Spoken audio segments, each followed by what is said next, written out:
मकान भाई लगमा का नंदिया का घर में पीपर पके है, देख ले तो भाई मोर माने लगे है वो। नंदिया का घर में पीपर पके है, देख ले तो भाई मोर माने लगे है वो। नंदिया का घर में पीपर पके है, देख ले तो नंदिया का घर में पीपर पके है, देख ले तो लगे है वो माने लगे है, माने लगे है वो माने लगे है, माने लगे है वो माने लगे है, माने लगे है वो माने लगे है। नंदिया का घर में पकड़ी पके है, देख ले तो भाई मोर माने लगे है वो। नंदिया का घर में पीपर पके है, देख ले तो भाई मोर माने लगे है। दिलीप सिंह मलकान भाई का मिक्स गाने में अच्छी लड़कियों लोग नाचते हैं बिल्कुल लगमा वाले। इस गाने को मिक्स किया है दिलीप सिंह मलकान भाई गाँव लगमा वाले।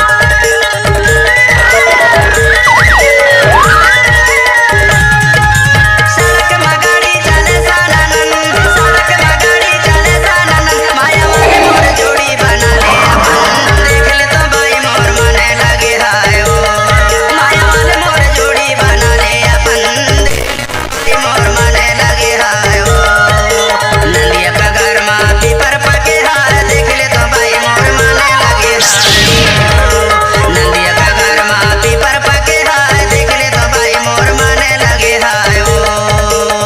नाम तो सुना ही होगा दिलीप सिंह मलकान भाई पारा वाले। हेलो जी, जी क्यों बोल रहे हैं? मैं काफी छोटा हूँ ना। तो क्या बात है? चुम्मा लो चुम्मा दो। What's up, y'all? What's up, y'all? Bust that groove. Bust that groove.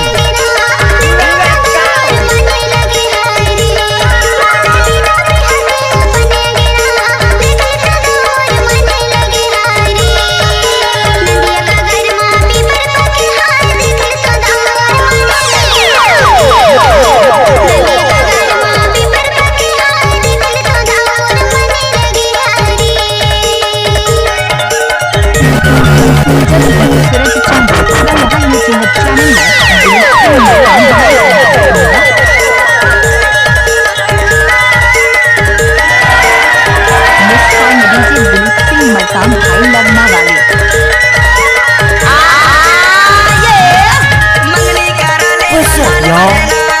What's that groove? बनेंगे ना, देख ले तो भाई मोर माने लगे है वो।